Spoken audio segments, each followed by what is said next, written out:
I'm taking a look at what it all means. Taking a look at how the Trump administration's decision to increase tariffs. Breaking down a recently released video by the superintendent. Here's what officials want you to know before you hit the water. I'm Caitlin Leggett here in San Angelo, where any 4th of July plans have pretty much been put on pause due to severe rain and flooding overnight. I spoke with officials who tell me this is record-setting flooding. You can see behind me just how bad and how high this water really is. There are several roads in the North San Angelo area that are completely underwater. Officials are urging everyone to stay indoors until these conditions improve. I spoke with a man who is originally from the area and came back to pretty much help anyone he could. He received a call from a good friend of his saying that his animals were stuck in the home and he brought his own boat out to rescue them. I haven't found anybody yet, but we're about to go back down.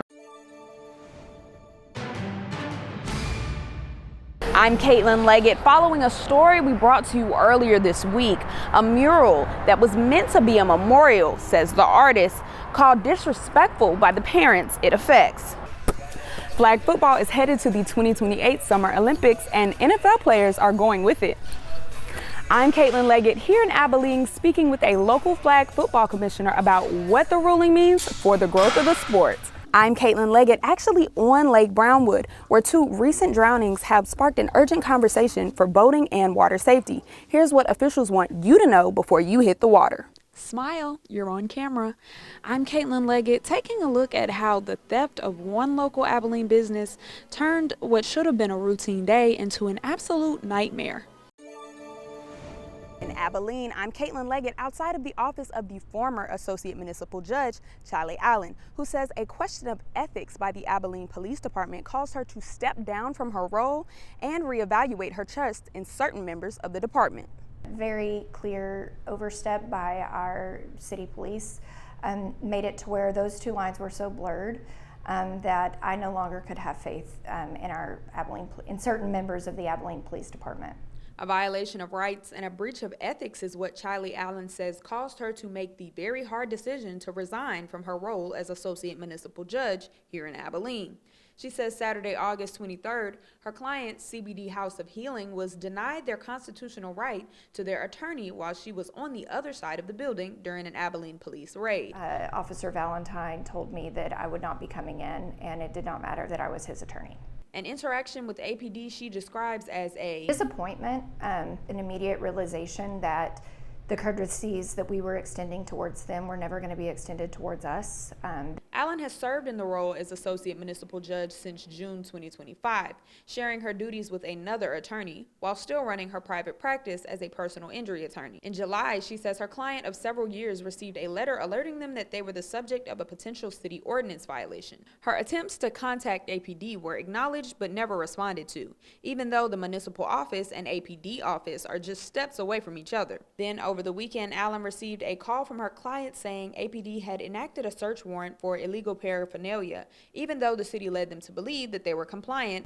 They said, there is no way you are coming in this building. Anytime government officials, specifically law enforcement, deny your right to have an attorney, you have to wonder why they are so scared to have legal representation and legal eyes in there. And that should scare everybody that's a citizen. Allen tendered her resignation on Monday, effective immediately, and announced it on Facebook, citing the interaction with APD as the defining factor. She says the incident has caused her to question her faith in certain law enforcement. In that role as municipal judge, though, I have to be able to trust what police officers are telling me. Allen says that she believes that communication could have prevented this. We'd still love to talk. We'd still love to figure out a way to mend this. We'd love the opportunity to work and exist in a city where we are all on the same page. We reached out to APD, who referred us back to their press release, which states in part, a business located in the 3600 block of Cat Claw Drive was served a search warrant. Officers with the department closed the business and began confiscating thousands of pieces of illegal items and paraphernalia. No arrests were made at this time as the investigation continues. The former Associate Municipal Judge says that despite the incident with the department, she will continue to serve her clients and the Abilene community. I'm Caitlin Leggett, and October is nationally recognized as Breast Cancer Awareness Month, a time to empathize with those who have lost loved ones to the disease. But one woman has made it her mission to make sure that I did not allow my cancer to define me. I did not allow it to destroy me.